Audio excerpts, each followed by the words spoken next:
Hello students, स्वागत है अपने चैनल एपी स्टडी प्रो में। जैसा कि आज हम लोग बोर्ड पे देखिए डिस्कस करने वाले हैं क्लास 10th मैथ पार्ट 6 त्रिभुज का थेल्स प्रमेय का उपप्रमेय। थेल्स प्रमेय इसके पहले वाले वीडियो हमने पढ़ा था, तो आज हम थेल्स प्रमेय के उपप्रमेय के बारे में पढ़ेंगे। इसके दो उपप्रमेय होते हैं, ये भी बड़ा इंपॉर्टेंट होता है। जिस प्रकार थेल्स प्रमेय इंपॉर्टेंट है, तो इसी में ये दो उपप्रमेय इंक्लूड हो जाते हैं। ये ज्यादा कठिन नहीं होता है। जिनको जिनको थेल्स प्रमेय अच्छे से आया होगा, ये उपप्रमेय उनके लिए बड़ा आसान होगा। तो देखिए उपप्रमेय होता क्या है। तो थेल्स प्रमेय एक बार फिर से ध्यान दीजिए, क्योंकि उपप्रमेय जब आप सिद्ध करेंगे ना, तो जो हम थेल्स प्रमेय सिद्ध किए तो पूरा उतना सिद्ध करने के बाद उपप्रमेय सिद्ध किया जाता है। ठीक है, अगर आपको जो भी देगा। तो क्वेश्चन में देखिए आपका थेल्स प्रमेय यही था ना, किसी भी त्रिभुज की किसी एक भुजा के समांतर अगर कोई रेखा खींचते हैं तो दो अन्य भुजाओं को भिन्न भिन्न बिंदुओं पे क्या करती हैं, प्रतिच्छेद करती हैं, और ये रेखाएं दो अन्य भुजाओं को एक समान अनुपात में काटती हैं। यही था थेल्स प्रमेय। हम लोग ये सिद्ध कर चुके थे कि ए डी बटे के D B is equal to A E बटे के ई सी। ये हमने सिद्ध कर लिया था। ये हम लोग देखे थे पिछले वाले वीडियो में कि थेल्स प्रमेय जो होता है वो कैसे ये ए डी बटे डी बी और ए ई बटे ई। ठीक है, तो हमने देखा था। अच्छा देखिए एक चीज है, ये जो उप प्रमेय होते हैं इसके दो उप प्रमेय होते हैं। कौन कौन होते हैं पहले वो लिख देते हैं। एक तो होता है पहला, पूरा यहाँ से देखिए, जब ये ना समांतर रेखा इसको काटती है तो ये कैसे कैसे बढ़ता है। तो पहला बोल रहा है ये वाला कि इतना बटे इतना बराबर इतना बटे इतना, ये बराबर हो गया। और इसके तो थेल्स प्रमेय था, इसके उप प्रमेय क्या है, इसके और इसी के रूप। जब ये काटता है ना तो ये औरों भागों में बांटता है। कितना, इतना पूरा यहाँ से यहाँ तक ए बी बटे, अब देखिए यहाँ से यहाँ तक पूरा, फिर ए बी बटे डी ए बी बटे डी ए, मतलब ये पूरा फिर ऊपर का, फिर इस तरह इधर का बराबर ए सी बटे के, यहाँ से यहाँ तक ए सी बटे के ए ई। ये पहला ऊपर में। दूसरा क्या कहता है, अब देखिए यहाँ पे क्या कर रहा है, ये लीजिए पूरा ए, या ऐसे लीजिए डी बी बटे के, पूरा लीजिए डी बी बटे के A B is equal to, अब यहाँ नीचे का है ई सी बटे के, अब पूरा ऊपर का ए सी। ये दो ठे प्रमेय है। मतलब कि जब ये समांतर काटेगा ना, तो या तो ये या तो ये या तो ये, तीनों स्थिति इसके लिए सही है। मतलब कि जब कोई भी त्रिभुज की किसी एक समांतर की रेखा अगर खींचते हैं, एक रेखा के समांतर कोई रेखा खींचते हैं, तो वो दो अन्य जो भुजाओं को काटेगा इस अनुपात में इस अनुपात में इस अनुपात में काटेगा। तो ये वाला अनुपात हमने सीख लिया कैसे निकलता है। अब ये दोनों सीखना है। तो देखिए उप प्रमेय सिद्ध करने के लिए जब आप उप प्रमेय सिद्ध करेंगे तो पहले थेल्स प्रमेय पूरा सिद्ध करेंगे, यहाँ तक लेके आएंगे, फिर उसके बाद हल करेंगे। थेल्स प्रमेय हम इसमें सिद्ध नहीं करेंगे क्योंकि उसके पहले वाले वीडियो हमने किया था, तो आप लोग वो सिद्ध करके जाएंगे। अब यहाँ पे हम देखिए पहला उप प्रमेय सिद्ध करने जा रहे हैं, पहला वाला।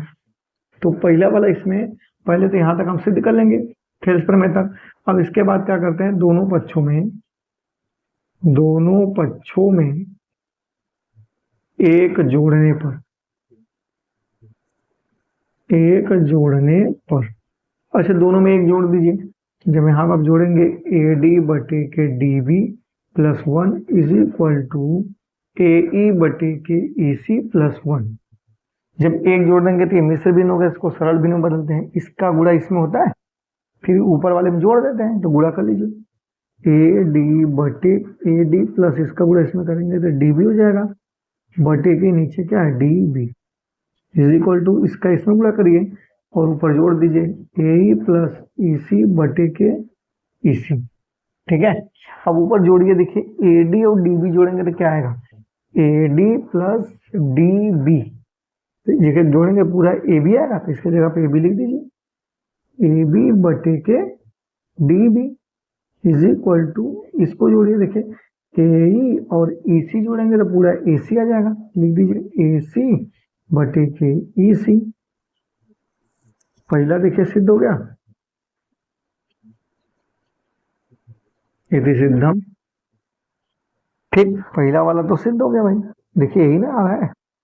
अब दूसरा वाला बी वाला कैसे सिद्ध करते हैं, बी वाला देखिए सेम पहले वही थेल्स प्रमेय आप पूरा सिद्ध करेंगे, ए डी बटे के D B is equal to A E बटे के ई सी। ठीक, यहां तक तो हम लोग थेल्स प्रमेय तक सिद्ध करके आएंगे। फिर इसके बाद क्या करेंगे, अब दोनों पक्षों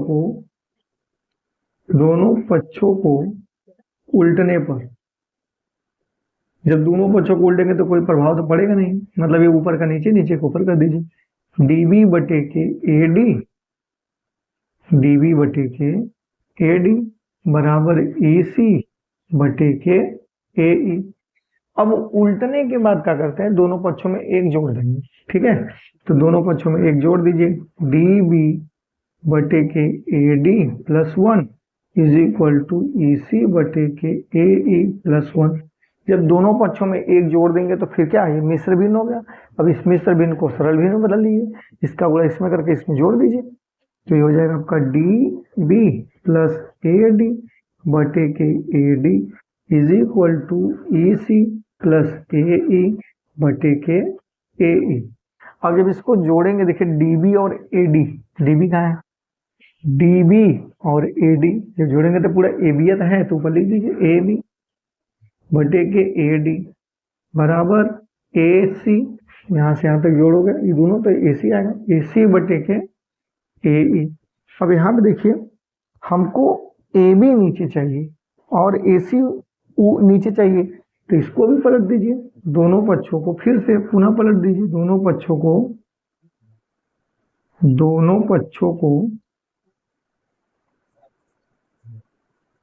पलटने पर, जब दोनों को पलटेंगे तो क्या आ जाएगा, ए डी बटे के A B is equal to A E बटे के ए सी।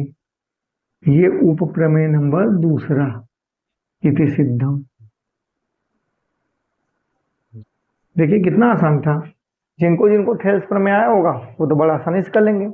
तो ये आपको भी जानना है, ये भी आपकी इंपॉर्टेंट है, इस पे भी क्वेश्चन बनते हैं। ये तो पूछता बहुत कम है लेकिन क्वेश्चन इस पे बनते हैं। ठीक है, बोर्ड में ये 2024 में लेकिन पूछा था आपका, ये वाला सेकंड वाला, ये वाला 2024 में पूछा था कि थेल्स प्रमेय के उप प्रमेय इतना को सिद्ध करके दिखाइए, कितना, इतना बराबर इतना, अरे ये वाला सॉरी, ये बराबर ये सिद्ध करके दिखाइए, ये वाला ये सेकंड। तो ये 2024 में पूछा गया क्वेश्चन। ठीक है, तो हो सकता है आ भी सकता है, तो इसलिए आप लोग उप प्रमेय को भी ध्यान से सॉल्व करिए। उप प्रमेय करने के लिए थेल्स प्रमेय आना जरूरी है। थेल्स प्रमेय आ जाएगा तो उसमें कुछ करना नहीं है, फटाफट एक जोड़ के ये ए वाला हो जाएगा और उलट के फिर एक जोड़ेंगे, फिर उलट देंगे तो बी हो जाएगा। ठीक है, तो आशा करते हैं आप लोग को समझ में आया होगा। वीडियो देखने के लिए धन्यवाद।